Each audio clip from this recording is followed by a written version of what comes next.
Em, Kebetulan kami alumni Mesir. Kebetulan. Insya Allah. Berarti saya kebetulan alumni UIN. Darussunnah. Saat dulu hadir di majelis Syekh Ali Jum'ah, Alhamdulillah. beliau berkata untuk menghadapi kebatilan itu ada dua caranya. Pilihannya ada di kita. Beliau sebut jalur pertama disebut dengan jalur izalah, yang kedua jalur izahah. Allahumma salli ala Sayyidina Muhammadin wa ala alihi wa sahbihi. Ya, gimana Ustaz? Oh, ini satu lagi ya. Ini penutup mungkin Ustaz ya. Ya. Bismillahirrahmanirrahim. Assalamualaikum warahmatullahi wabarakatuh. Assalamualaikum. Perkenalkan Buya, nama Bitoh Purnomo. Ya, yang ngasih kitab ini tadi. Insyaallah. Ya. Kebetulan kami alumni Mesir. Kebetulan. Insyaallah. Berarti saya kebetulan alumni UIN. Darussunnah. Saat dulu hadir di majelis Syekh Ali Jum'ah, Alhamdulillah. beliau berkata untuk menghadapi kebatilan itu ada dua caranya. Pilihannya ada di kita. Beliau sebut jalur pertama disebut dengan jalur izalah, yang kedua jalur izahah. Izalah ini tutup kebatilan itu.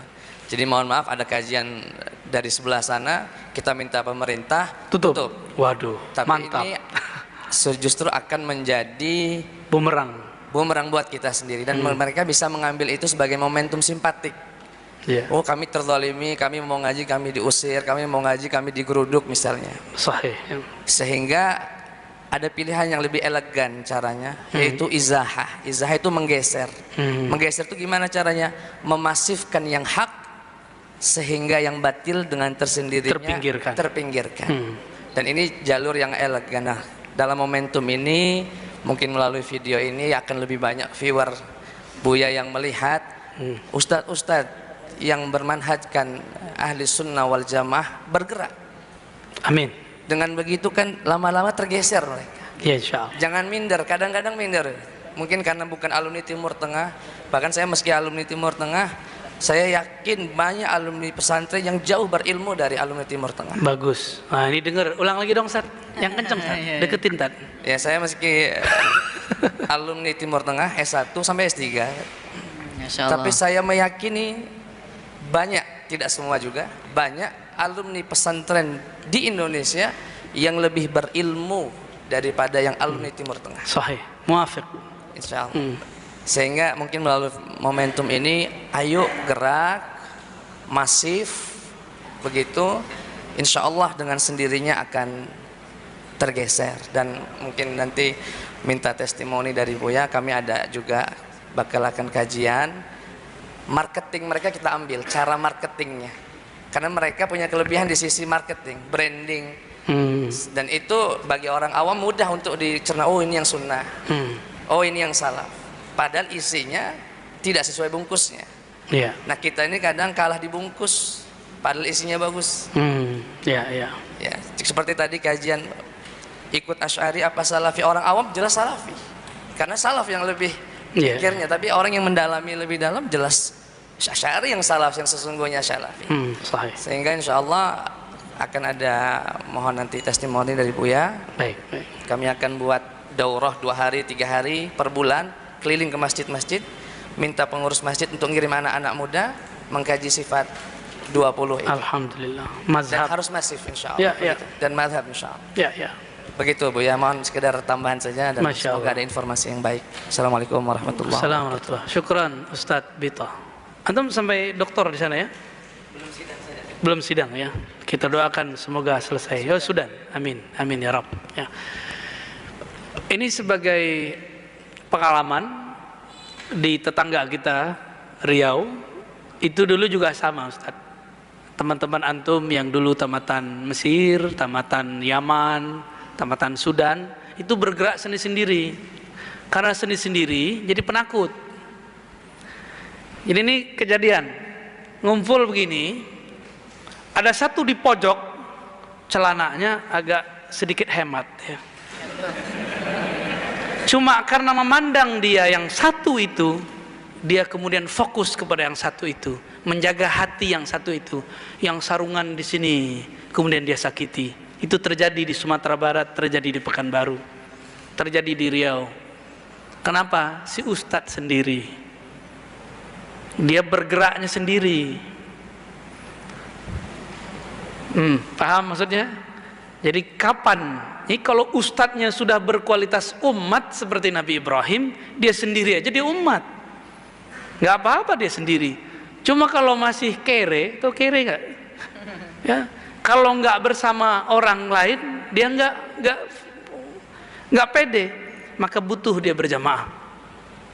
Maka kita mencoba dulu berkumpul, awalnya cuma 10 orang, kita buat daurah ustadz-ustadz aja, cuma ustadz-ustadz, daurah berbahasa Arab, kajian Sahih Bukhari full ya. Saya bukan gagah-gagahan waktu, tapi saya mau manas-manasin aja, mau bangun-bangunin.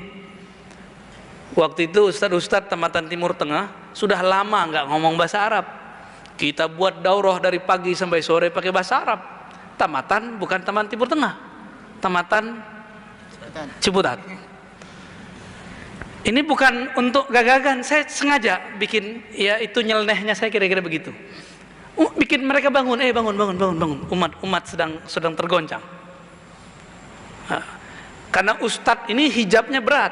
Nah, mohon maaf nih, saya sama ustadz, benar nggak Ustadz Bito? Ustadz itu susah mendengarkan orang karena biasa didengar orang. Gengsi sepengajian sama jamaahnya. Itu hijabnya dai, hijabnya ustadz. Kalau ustadz bisa ngelewatin itu, ilmunya akan berlipat lagi. Karena orang yang alim itu pasti tawadu, orang ilmunya sedikit pasti sombong. Maka sering ngomong Allah yahdik, ya kan? Semoga Allah berhidayahmu. Dia lupa kalau dia kurang hidayah, ya. Maka saran saya Ustadz Bito, kawan-kawan para khirij dan para pimpinan pesantren buat majelis. Udahlah konflik-konflik partai politik, pergerakan, cut dulu lah. Lalu kemudian bermusyawarah buat daurah sehari pagi sampai sore. Biar ustadz tuh ilmunya tidak mentok, biar dia merasa tidak sendiri. Lalu buat sekali sebulan majelis, seperti di Pekanbaru itu ada majelis kajian Sahih Bukhari, namanya Majelis Sunanul Mustafa. Itu di depan ustadz berjejer. Jadi umat ngelihat itu seneng. Lah itu loh ustadz kita Ahlus Sunnah, ngumpul di depan, mereka masing-masing baca hadis lalu menjelaskan. Masing-masing baca hadis menjelaskan. Ini masjid kan menjadi simbol nanti bisa. Boleh nggak nih Pak Sekretaris Pembina nih, boleh Pak Haji ya? Di sini nanti para ustadznya ngumpul, ya baca satu kitab. Karena mereka bawa kitab sunnah, ayo kita buka kitab sunnah itu ala kita, sesuai sanad yang kita dapat. Wah indahnya bukan main itu. Silakan dipikirkan itu nanti ya. Tolong gesekan-gesekan yang ada itu udahlah ya, ketawa nanti mereka sama kita. Pasti ada antara ustadz nih gengsi lah, ya nggak? Atau ada konflik. Coba antum lupain itu. Fa aslihu baina akhwaikum. Bagaimana cara islah? Munculkan musuh kita sekarang sama. Masalah kita juga sama. Umat kita punya kebingungan yang sama. Masa ustadznya juga bingung? Ya. Jangan kayak yang saya ceritain tadi, karena jaga yang hemat celananya itu, yang pakai sarung dia singgung semua. Walhasil dia oleh yang hemat itu tidak diterima juga, oleh yang sarungan juga dibuang. Itu tanda Allah tidak terima dia, ya.